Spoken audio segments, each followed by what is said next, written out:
Good morning all of you. बेटा, आज की क्लास में आप सभी का स्वागत है।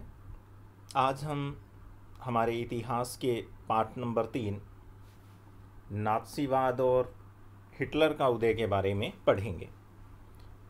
आज के हमारे पाठ का जैसा कि टाइटल है नात्सीवाद और हिटलर का उदय। नात्सीवाद एक ऐसी विचारधारा थी जिसका उदय जर्मनी में हुआ। कहाँ पर हुआ? जर्मनी में हुआ। और हिटलर जो है कहाँ का चांसलर था? जर्मनी का। और नात्सी जो है वो हिटलर की ही क्या किसका नाम था? पार्टी का नाम था। हमारे पाठ की शुरुआत जो है हेलमुट नाम के एक 11 वर्षीय जर्मन लड़के के बिस्तर पर लेटे हुए कुछ सोच की जो है शुरुआत से होती है। और वो उस समय अपने माता पिता की जो दबी आवाज़ के अंदर जो वो बात कर रहे हैं उनके बारे में क्या कर रहा होता है? सुन रहा होता है। ये देखिए यहाँ पर। और हेलमुट जब उनकी बातचीत को सुनता है तो उसे इस प्रकार का सवर भी सुनाई देता है कि हमें जो है आत्महत्या कर लेनी चाहिए। कहीं ऐसा ना हो कि आत्महत्या से भी ज़्यादा बदतर जो है हमारा हसर जो है मित्र राष्ट्र करे। और इन सभी को देखते हुए अगले दिन जो है उसके पिताजी ने जो है अपने जो है दफ्तर के अंदर खुद को क्या कर ली थी? गोली मार ली थी। देखिए हेलमुट का जो पिता था उसने अपने दफ्तर में क्या कर ली? अपने आप को खुद को क्या मार ली थी? गोली मार ली थी। और उन्हें अपना भविष्य सुरक्षित नहीं दिखाई दे रहा था। ये देखिए मित्र राष्ट्र हमारे साथ कैसा बर्ताव करेंगे। कहीं ऐसा तो नहीं कि वो हमारे साथ वैसा ही व्यवहार करेंगे जैसा हमने अपाहिजों और यहूदियों के साथ किया था। हेलमुट को अब भी जो है वो बातें जो है याद आ रही होती है। वो अपने पिता की खून में सनी हुई वर्दी को जो है देखता है जिसे घर के अंदर जो है आग, अलाव का मतलब होता है आग में जो है जला दिया गया था। और उसके दिलो दिमाग पर इतना ज़्यादा सदमा जो है उस बात का पहुंचा था कि पिछले काफ़ी दिनों से उसने एक और भी अनाज अपने घर के अंदर नहीं खाया था। ये देखिए घर में एक और भी अनाज नहीं खाया था। उसे डर था कहीं उसकी माँ उसे जहर ना दे दे। ये देखिए कहीं उसकी माँ जो है उसे क्या ना दे दे? जहर ना दे दे। ये सारी की सारी जो घटनाएं हैं वो हेलमुट के घर के अंदर जो है चल रही थी। अब हेलमुट को ये चीज़ें समझ नहीं आ रही थी कि ये क्या हो रहा है। रियल में जो है उनके पिता क्या थे? नात्सी थे। नात्सी का मतलब था हिटलर के जो है बहुत बड़े क्या थे? समर्थक थे। ये देखिए लाइन आ रही है आपकी, टिक मार्क भी मैंने यहाँ किया है। तो आप लोगों ने भी बेटा ये हिटलर के बारे में सुना होगा, बचपन में सुना होगा, या फिर जो है जब से आप स्कूल में पढ़ रहे हैं तब से जो है आपने बहुत बार ज़रूर हिटलर का नाम जो है सुना होगा। आप ज़रूर जानते होंगे। और ये बात भी आपको पता होगी कि हिटलर जो है जर्मनी को दुनिया का सबसे बड़ा ताकतवर जो है क्या बनाना चाहता था?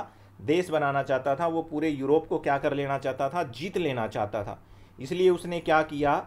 सबसे ज़्यादा जो है यहूदियों को उसने क्या किया? मरवाया। सबसे ज़्यादा उसने यहूदियों को क्या करवाया? मरवाया।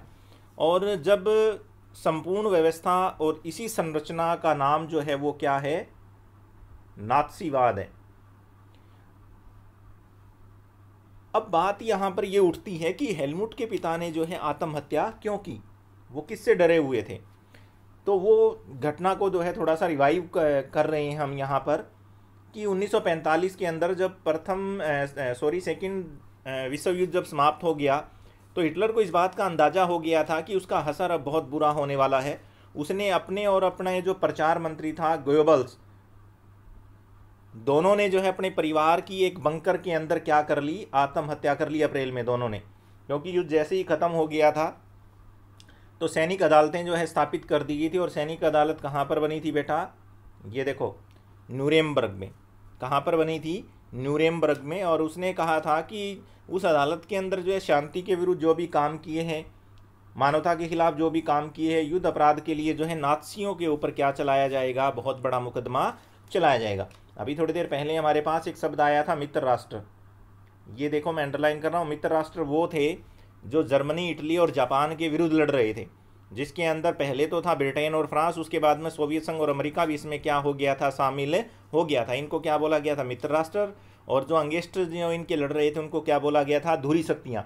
उसमें कौन था? जर्मनी, इटली और जापान। इंपॉर्टेंट पर्सन है बेटा ये, बहुत बार जो है पूछा जाता है। ये देखिए, अब जब हम आगे बढ़ते हैं तो ये देखिए जर्मनी का जो व्यवहार है, खासतौर पर इंसानियत के खिलाफ उसने जो भी अपराध किए गए थे उसके लिए जो है बहुत बड़े जो है गंभीर नैतिक सवाल क्या हो गए थे, खड़े हो गए थे। दूसरे विश्व युद्ध के दौरान जर्मनी ने जो है बहुत ज़्यादा नरसंहार किया था।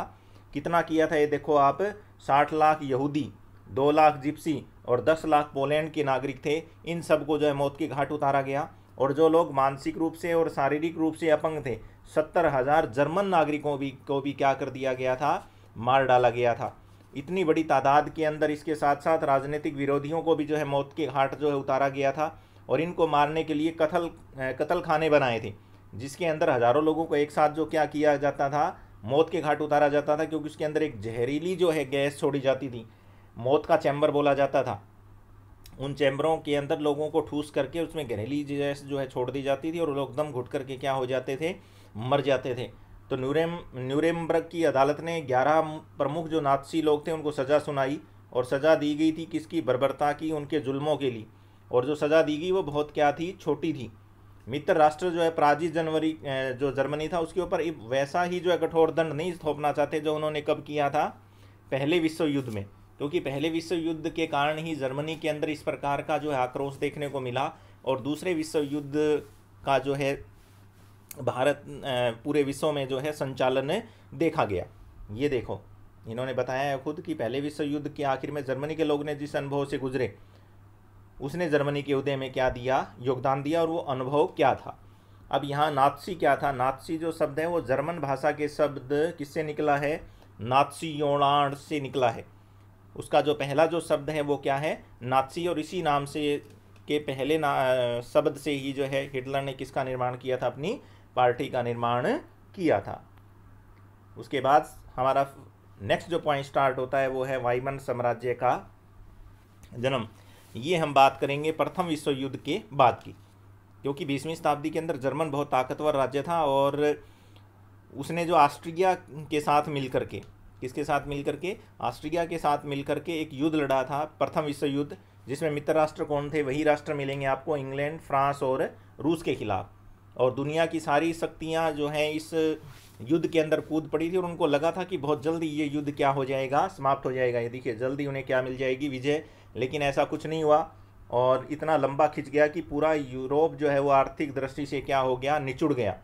फ्रांस और बेल्जियम का कब्जा करके जर्मनी ने शुरुआत में सफलताएं हासिल की थी, लेकिन उसके बाद 1917 में अमेरिका भी जो इसमें क्या हो गया, शामिल हो गया। और जो मित्र राष्ट्र थे उनकी ताकत क्या हो गई, बढ़ गई। और केंद्रीय शक्तियों को हराने में जर्मनी क्या हो गया, जर्मनी को भी घुटने टेकने पर क्या कर दिया था, इन्होंने मजबूर कर दिया। साम्राज्यवादी जो जर्मनी की प्राज्य और सम्राट के पद त्याग ने वहाँ की संसदीय जो पार्टी थी, जर्मन राजनीतिक व्यवस्था को एक नए सांचे में ढालने का क्या दिया, उन्होंने मौका दिया। क्योंकि उस समय जो राजतंत्र वहाँ पर चल रहा था, प्रथम विश्व युद्ध जब समाप्त हो गया तो जो वहाँ की पार्टियाँ थी उनको मौका मिला कि वो एक नई प्रशासनिक व्यवस्था जो है वहाँ पर बनाए। और इसके लिए ही जो है एक बैठक बुलाई गई। क्या बुलाई गई, ये देखिए, एक बैठक जो है बुलाई गई। और कहाँ पर बुलाई गई थी, वाइमर में। और यहाँ पर जर्मन जो संसद है उसका नाम दिया हुआ है राइक्सटाग। ये कई बार प्रश्न आता है इंपॉर्टेंट, कि जर्मन संसद को किस नाम से जाना जाता था, तो राइक्सटाग। और जो रूस है उसकी संसद को किस नाम से जाना जाता था, ड्यूमा के नाम से जाना जाता था। और इसके अंदर जनप्रतिनिधियों का जो है चुनाव किया जाने लगा। और ये जो निर्वाचन हुआ था वो औरतों सहित जो है वयस्क नागरिकों को सार्वभौम क्या दिया गया था, मताधिकार दिया गया था। लेकिन जो निर्णय हुए थे प्रथम विश्व युद्ध के बाद, उससे जो जर्मनी के बहुत से लोगों को वो चीज़ क्या नहीं आ रही थी, रास नहीं आ रही थी। ये देखो, ये वजह रही है कि पहले विश्व युद्ध के अंदर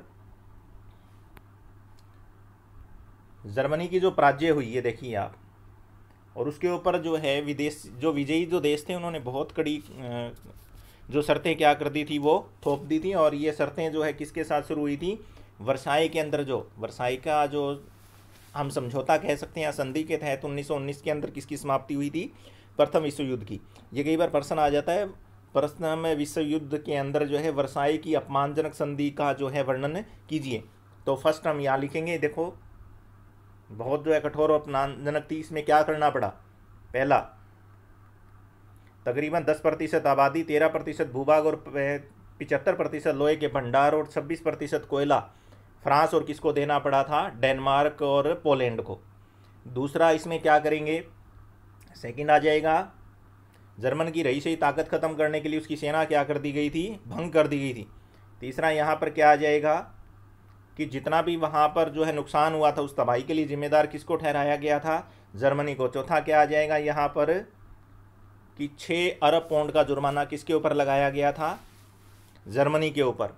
उसके अलावा छठा यहाँ पर क्या आ जाएगा, ये देखिए अंडरलाइन कर दिया मैंने, राइनलैंड पर भी 20 के दशक से ज़्यादातर मित्र राष्ट्रों का ही क्या रहा, कब्जा।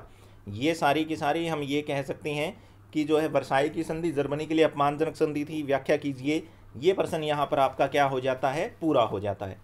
उसके बाद में जो हमारा नेक्स्ट जो पॉइंट शुरू होता है वो होता है युद्ध का असर। अब हम ये नहीं कह सकते कि युद्ध का असर केवल जर्मनी पर भी पड़ा था, पूरा जो यूरोप था उसको निचोड़ के रख दिया इस युद्ध ने। और पूरा यूरोप ही नहीं है, पूरे विश्व को निचोड़ के क्या कर दिया था, रख दिया था। यानी कि कल तक, अंडरलाइन कर रहा हूँ, ये देखो, कल तक कर्ज देने वाला महाद्वीप था कौन, यूरोप। और युद्ध खत्म होते होते किसका महाद्वीप बन गया, कर्जदारों का। ये देखिए आप। इसके अलावा अपराधों का जो हर्जाना था वो किससे भरवाया जा रहा था, नवजात वाइमर गणराज्य से। नवजात वाइमर गणराज्य किसका था, जर्मनी का था, अभी हमने पढ़ा है। और इस कारण जो है इस गणराज्य को जो है युद्ध के अपराज्य का जो अपराध वो तो राष्ट्रीय अपमान का बोझ क्या करना पड़ रहा था, ढोना पड़ रहा था। हर्जाना जो उसको क्या करना पड़ रहा था, चुकाना पड़ रहा था। इस वजह से जर्मनी भी क्या हो गया था, अपंग हो गया था। और वाइमर गणराज्य के जो हिमायती लोग थे, चाहे वो समाजवादी थे, चाहे वो कैथोलिक थे, चाहे वो डेमोक्रेट खेमे के लोग थे, वो लोग जो है रूढ़िवादी, पुरातनपंथी और राष्ट्रवादी मिथकों की आड़ में तरह तरह के हमले से जो उनको क्या बना रहे थे, निशाना बना रहे थे। और उनको क्या बोला जा रहा था, नवंबर के अपराधी। जो वाइमर के जो लोग थे उनको किसका अपराधी बोला जाता था, नवंबर का अपराधी। और उनका मजाक क्या किया जा रहा था, उड़ाया जा रहा था। इस वजह से जो राजनीतिक जो माहौल था वो जर्मनी का बहुत ज़्यादा अच्छा नहीं था। तो पहले युद्ध के अंदर जो यूरोपीय जो समाज था और राजनीतिक व्यवस्था के ऊपर इस महायुद्ध ने बहुत गहरी क्या छोड़ी थी, छाप छोड़ी थी। और अब किसका गुणगान करने लगे थे, राजनेता और प्रचारक पुरुषों का। क्योंकि इस युद्ध के अंदर सिपाहियों ने बहुत बड़ा क्या दिया था, योगदान दिया था। ये देखिए यहाँ दिया हुआ है खंदक, और यहाँ खंदक का अर्थ है, ये देखिए, युद्ध मोर्चे पर लड़ने वाले सैनिकों के छिपने के लिए खोदे गए गड्ढे।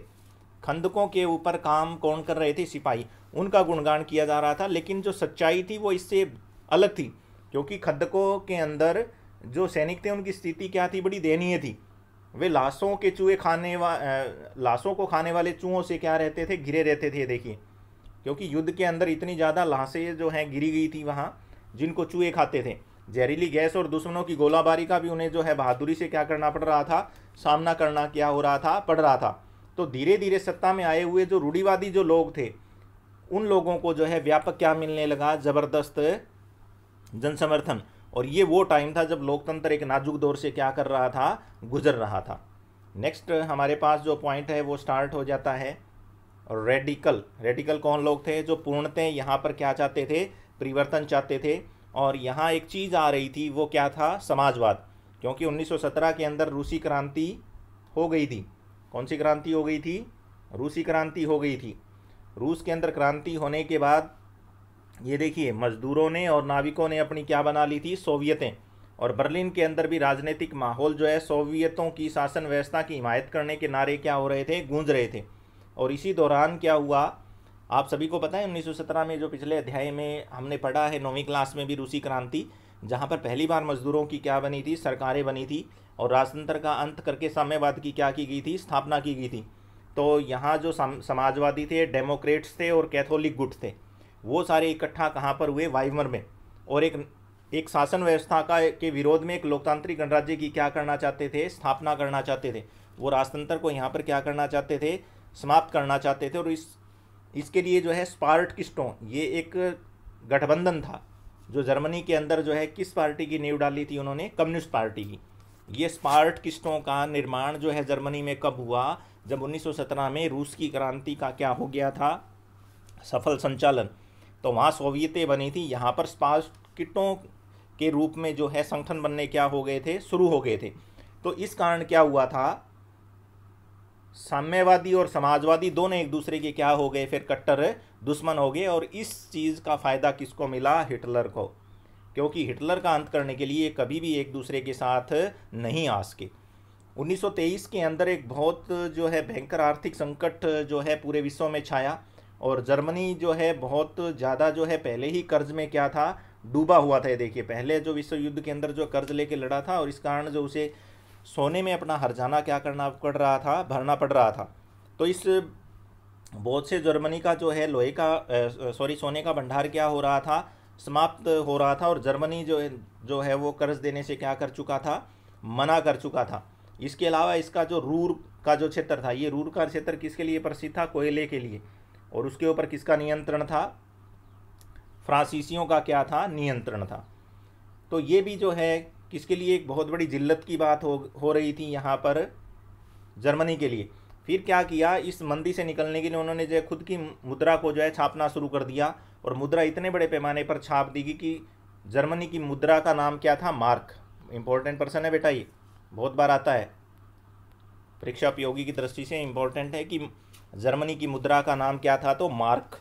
इसका मूल्य क्या हुआ, जब बहुत ज़्यादा एक्सेस में आप मुद्रा का जो है प्रचलन शुरू कर दोगे, उसकी छपाई शुरू कर दोगे, तो उसके मूल्य का क्या हो जाएगा, अवमूल्यन हो जाएगा, और उसकी जो है जो मूल्य होता है वो इतना गिर जाएगा कि अगर आप गाड़ियाँ भर के भी जो है अगर नोटों को लेके जाओगे तो आपको वहाँ पर अनाज की एक बोरी नहीं मिल सकती है। देखिए, पाव रोटी खरीदने के लिए बैलगाड़ी के अंदर लोग जो है नोट भर के क्या हो रहे थे, ले जा रहे थे। तो उस स्थिति को किसका नाम दिया गया था, मुद्रास्फीति का। यानी कि जर्मनी के अंदर उसकी जो मुद्रा थी उसका क्या हुआ, अवमूल्यन हुआ, उसको क्या बोला गया था, मुद्रास्फीति। कई बार ये प्रश्न आ जाता है, मुद्रास्फीति से आप क्या समझते हैं, जब किसी भी देश की मुद्रा का अवमूल्यन हो जाता है और वो अन्य वस्तुएं अपनी उस मुद्रा को बहुत ज़्यादा मात्रा में देने के बाद भी क्या नहीं कर पाता है, खरीद नहीं पाता है। उसके बाद में हमारा नेक्स्ट जो पॉइंट आ जाता है, मंदी के साल। ये मंदी का साल था 1929 के अंदर, पूरा देश जो है वैश्विक आर्थिक महामंदी में आया था। उसका रीज़न था वॉल स्ट्रीट एक्सचेंज, ये शेयर बाज़ार था कहाँ का, अमेरिका का, जो बिल्कुल धराशायी हो गया, और जितने भी जो है जर्मनी को राहत मिल रही थी वो सारी बंद हो गई। ये देखिए आप, मानो रेत की ढेर पर खड़ी थी जर्मनी। निवेश जो है मुख्यतः अमेरिका से लिए गए अल्पकालिक कर्ज के ऊपर क्या था, आश्रित था, और जैसे ही अमेरिका की अर्थव्यवस्था चरमाई, उसका शेयर बाजार जो है धड़ल्ले से जो है ख़त्म हो गया, तो जर्मनी को जो राहत जो है वो मिलती थी वहाँ से वो क्या हो गई, बंद हो गई। ये देखिए, एक दिन के अंदर 1.3 करोड़ लोगों ने शेयर क्या कर दिए, बेच दिए, और 3 साल तक अमेरिका की राष्ट्रीय आय क्या हो गई, आधी, और फैक्ट्रियाँ भी क्या हो गई, बंद। उसका इफेक्ट क्या पड़ा, किसानों की हालत ख़राब थी। सट्टेबाज जो है वो बाज़ार से पैसा क्या कर रहे थे, खींचते जा रहे थे, और इस मंदी का असर जो है दुनिया भर ने क्या किया था, महसूस किया था, और इससे जर्मनी की अर्थव्यवस्था भी बिल्कुल क्या आ गई थी, बहुत बुरे दौर में। ये देखिए आप, जर्मनी पर इसका बहुत ज़्यादा क्या पड़ा था, प्रभाव पड़ा। मजदूर बेरोजगार हो गए, उनके वेतन जो है वो क्या हो गए, गिर गए। बेरोजगारों की संख्या कितनी पहुंच गई, 60 लाख। ये प्रश्न इंपॉर्टेंट है, कई बार आ जाता है कि आर्थिक मंदी का जो है जर्मनी के ऊपर क्या प्रभाव पड़ा। तो ये प्रभाव पड़ा, सबसे पहला क्या कहेंगे, जर्मन अर्थव्यवस्था क्या हो गई, बिल्कुल घाटे में चली गई। उसका औद्योगिक उत्पादन 40% रह गया, नंबर 2। नंबर 3, मजदूर बेरोजगार हो गए। नंबर 4, वेतन काफ़ी गिर गए। और नंबर 5, बेरोजगारों की संख्या जो है वो 60 लाख से भी क्या हो गई, ज़्यादा हो गई। और जर्मन की सड़कों के ऊपर ऐसे लोग दिखाई देने लगे जो अपने गले में क्या बांधते हुए थे, तख्ती, जिस पे लिखा हुआ था कि हम जो हैं काम की तलाश में काम करने को क्या हैं, तैयार हूँ। ये देखिए, वॉल स्ट्रीट ऑफ एक्सचेंज क्या था, अमेरिका में स्थित दुनिया का सबसे बड़ा क्या था, ये शेयर बाजार था। उसके बाद हमारे पास स्टार्ट हो जाता है नेक्स्ट। ये देखिए, जो आर्थिक जो संकट आया हुआ था ये बहुत गहरा था, सबको जो है बेचैनी पैदा कर दी थी, और उससे क्या हुआ, मुद्रा का अवमूल्यन हुआ, और ख़ास तौर पर जो वेतनभोगी और कर्मचारी थे, जो पेंशन धारक थे, उनकी बचत क्या हो रही थी, सिकुड़ रही थी। अब उनको लग रहा था उनका क्या हो जाएगा, सर्वहाराकरण। सर्वहारा, सर्व का मतलब सारा, क्या हो जाता है बेटा, सारा, और हारा का मतलब ख़त्म होना या हार देना, हार जाना। तो ये सर्वहारा किसके लिए शब्द यूज किया गया था, ये बेटा ये शब्द यूज किया था कार्ल मार्क्स ने। किसने यूज किया था, कार्ल मार्क्स ने। किसके लिए किया था, मजदूर के लिए, जिसके पास सब कुछ जो है जो हार चुका हो। तो यहाँ ये वेतनभोगी जो मजदूर थे उनको लग रहा था कि अगर इसी तरह से बेरोज़गारी बढ़ती रही, उनके वेतन अगर इसी तरीके से कम होते गए, तो एक दिन वो भी जो है सब कुछ अपना क्या हो जाएंगे, हार जाएंगे, और वो भी सर्वहारा के अंदर क्या हो जाएंगे, शामिल हो जाएंगे। ये देखिए, सर्वहाराकरण का भैंस धारा था, उसने कहा कि यही डर रहा था, तो एक दिन वे भी मजदूर बनकर क्या हो जाएंगे, रह जाएंगे, उनके पास कोई भी क्या नहीं होगा, रोजगार नहीं होगा, सिर्फ संगठित मजदूर ही है जिनकी हिम्मत अब तक क्या नहीं थी, टूटी नहीं थी, क्योंकि अब भी वो जो है लड़ने की उनके अंदर क्या थी, क्षमता थी। किसानों का एक बहुत बड़ा वर्ग जो है वो भी परेशान था। क्यों था? क्योंकि जो कीमतें फसलों की थी वो बेहिसाब से क्या हो रही थी, गिर रही थी। युवाओं का भविष्य भी किस में था, अंधकार में था, क्योंकि बच्चों को जो है पेट भरने के लिए जो है औरतों के दिल भी क्या हो रहे थे, डूब रहे थे। और वाइमर जो गणराज्य था वो बहुत नाजुक दौर से क्या कर रहा था, गुजर रहा था, और उनके संविधान के अंदर भी बहुत ज़्यादा क्या थी, कमियां थी। और कभी भी ये गणराज्य किसका शिकार हो सकता था, तानाशाही का। और एक दिन वो टाइम आया भी, इसी तानाशाही का जो है शिकार हुआ, और हिटलर जो है सर्वे सर्वा किसका बना, जर्मनी का। ये देखिए, इसने कहा था कि एक कमी थी अनुपातिक प्रतिनिधित्व की, यह प्रावधान की वजह से किसी एक पार्टी को बहुमत मिलना क्या था, नामुमकिन था, और हर बार गठबंधन की क्या बनती थी, सरकार। दूसरा था अनुच्छेद 48, राष्ट्रपति को आपातकाल लागू करने का। ये ज़रूर है, इंपॉर्टेंट पर्सन है कि जर्मनी की जो है आपातकालीन शक्ति क्या थी, 48। कई बार आ जाता है वर्णन। तो नंबर 1, राष्ट्रपति क्या कर सकता था, आपात लागू कर सकता था। नंबर 2, नागरिक के अधिकारों को क्या कर सकता था, रद्द। नंबर 3, अध्यादेश जो है जारी करके क्या कर सकता था, संचालन कर सकता था। और अपने छोटे से जीवन काल में, क्योंकि वाइमर साम्राज्य जो है वो प्रथम विश्व युद्ध की समाप्ति के बाद जो है शुरू हुआ था, और 1933 के अंदर जो हिटलर के चांसलर बनने के बाद क्या हो गया, समाप्त हो गया। तो बहुत थोड़े समय के लिए ही जो है ये चला था, और 20 मंत्रिमंडलों के हाथ में था, और इसकी औसत अवधि कितनी रही थी, 239 दिन रही थी। ये देखिए आप, सर्वहाराकरण किसे कहते हैं, गरीब होते मजदूर वर्ग की आर्थिक जो स्थिति में क्या हो जाना, पहुंच जाना।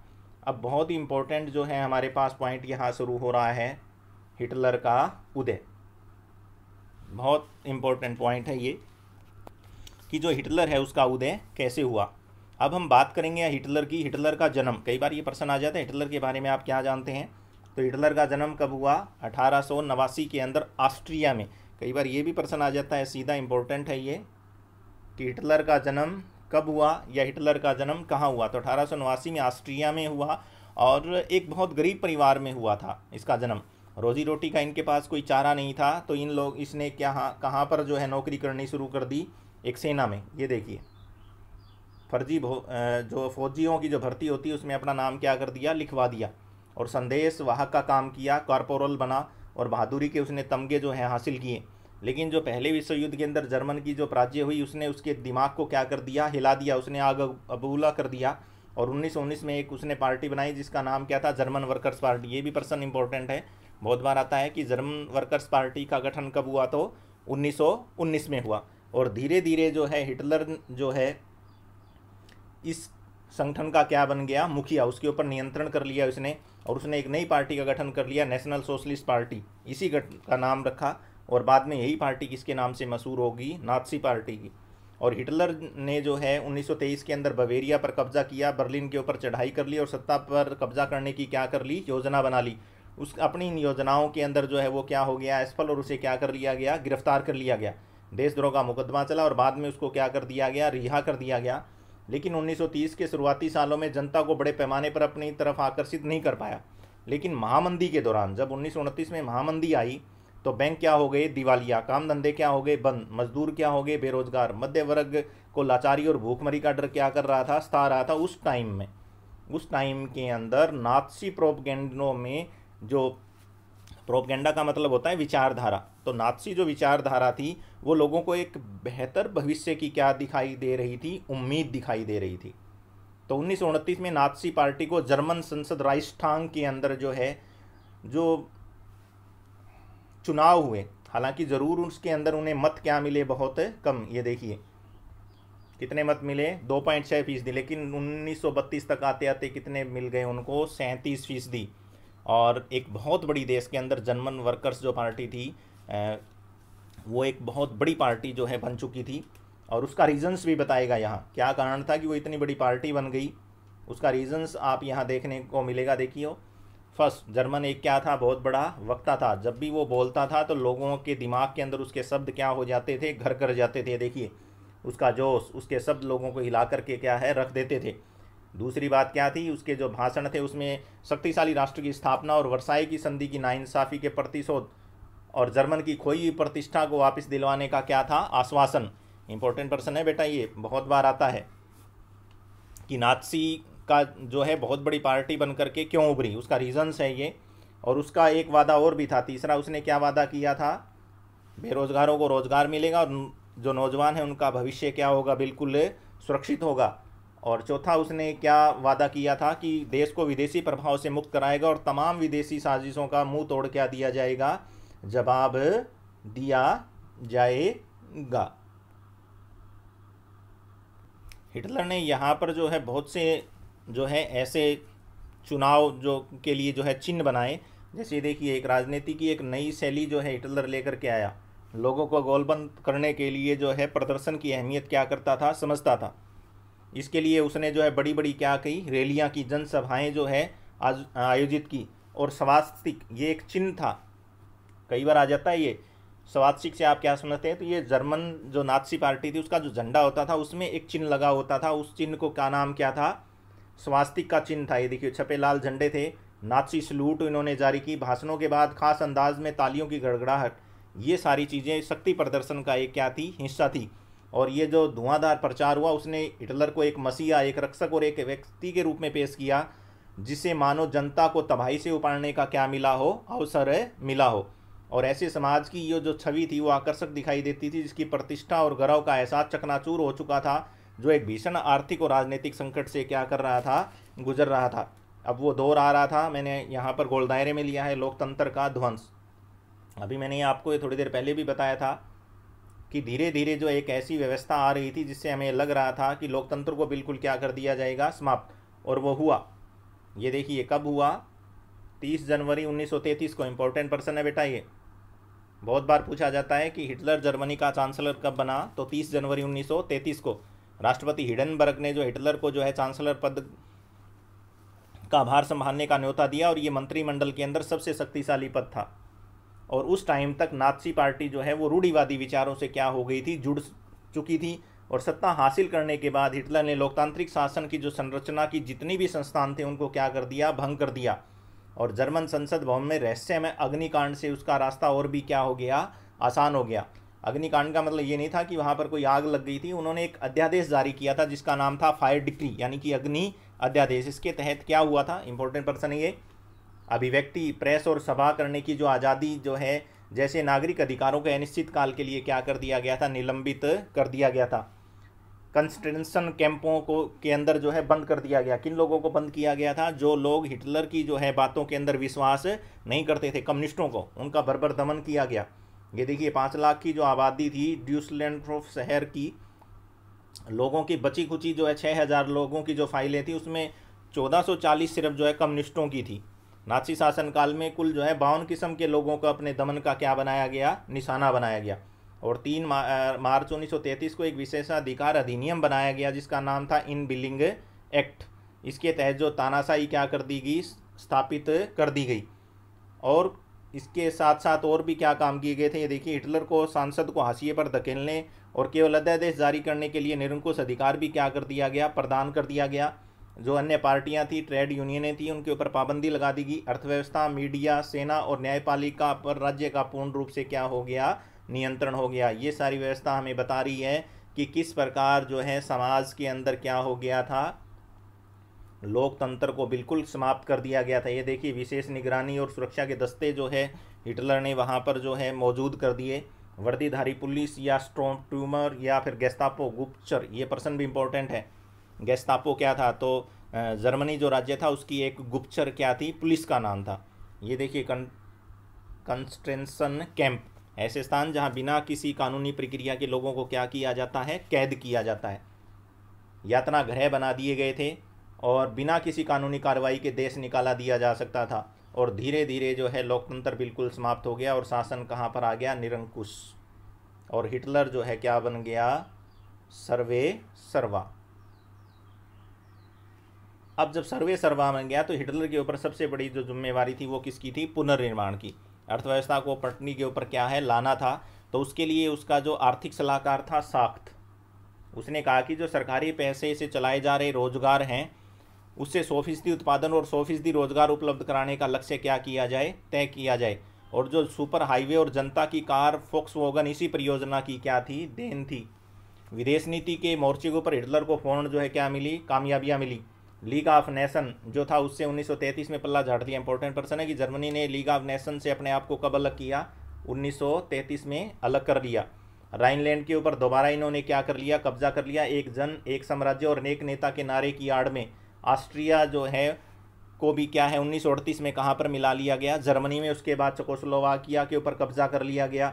इसके बाद इंग्लैंड भी का भी जो है उनको खामोश जो है समर्थन मिल रहा था। इंग्लैंड की नज़र में वर्साई की संधि के ऊपर जर्मन के साथ क्या हो गई थी? नाइंसाफ़ी। और जल्द ही जो है घरेलू हो चाहे विदेशी मोर्चा हो, इतनी कामयाबी मिली कि देश की नियति अब क्या हो गई? पलट गई। और हर तरफ जो है हिटलर के ही नारे लगने लगे।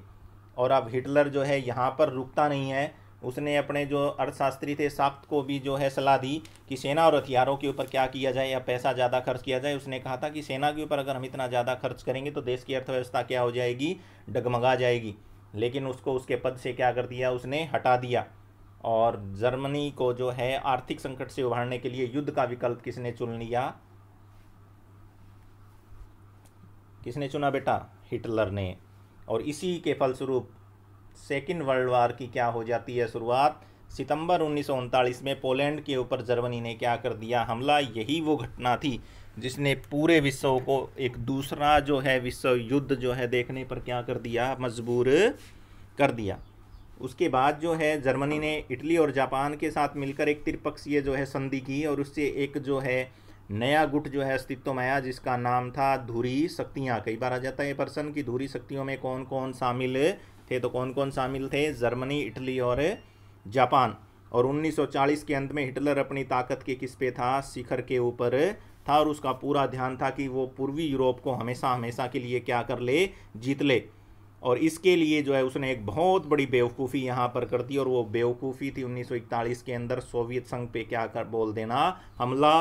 और यहीं से जर्मन सेनाएं जो हो गई थी वो तितर बितर होना शुरू हो गई। ये देखिए पूर्वी मोर्चे पर सोवियत सेनाएं जर्मनों को जो है नाको चने चबुआ रही थी। जर्मनी सेना को स्टालिनग्राद में घुटने टेकने पर क्या कर दिया? मजबूर कर दिया। और सोवियत जो सेना है वो बर्लिन में उनका पीछा करते हुए क्या हो गई? पहुंच गई। और इसी आधी सदी के अंदर समूचे पूर्वी यूरोप के ऊपर किसका वर्चस्व था? यहाँ पर रूस का। और यहीं भी कुछ नहीं बिगड़ा। अमेरिका जो है इस युद्ध से अपने आप को जो है क्या किए हुए था? अलग किए हुए था। लेकिन आखिरकार जो है अमेरिका भी इस युद्ध में क्या हो गया? कूद गया। क्योंकि वो प्रथम विश्व युद्ध में उसका बड़ा नुकसान हुआ, हमने पढ़ा इसी पाठ में। इसलिए जो है वो यहाँ से क्या जाना चाहता था? दूर जाना चाहता था। जापान जो है पूर्व के अंदर एक बहुत बड़ी शक्तिशाली जो है ताकत बन रहा था। उसने फ्रेंच इंडो चाइना के ऊपर क्या कर लिया था? कब्जा कर लिया था। जब जापान ने हिटलर का समर्थन दिया और पर्ल हार्बर पर अमेरिकी ठिकानों पर बमबारी की तो अमेरिका भी इस युद्ध में शामिल हो गया। ये प्रश्न इंपॉर्टेंट है कई बार कि अमेरिका दूसरे विश्व युद्ध में क्यों शामिल हुआ? कि प्रशांत महासागर के अंदर जापान ने जो है किसके नौसैनिकों ठिकानों पर हमला किया? अमेरिका के।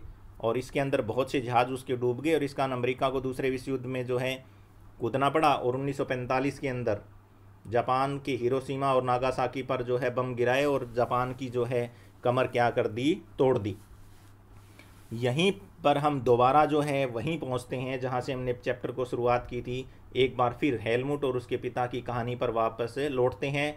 यह युद्ध के दौरान नात्सी जुल्मों की क्या थी? एक कहानी थी। अब हमारे पास थर्ड जो पॉइंट शुरू होता है नात्सियों का विश्व का दृष्टिकोण की नात्सियों को जो है विश्व किस प्रकार देखता था। इसके लिए हम अगली क्लास में पढ़ेंगे। थैंक यू बेटा।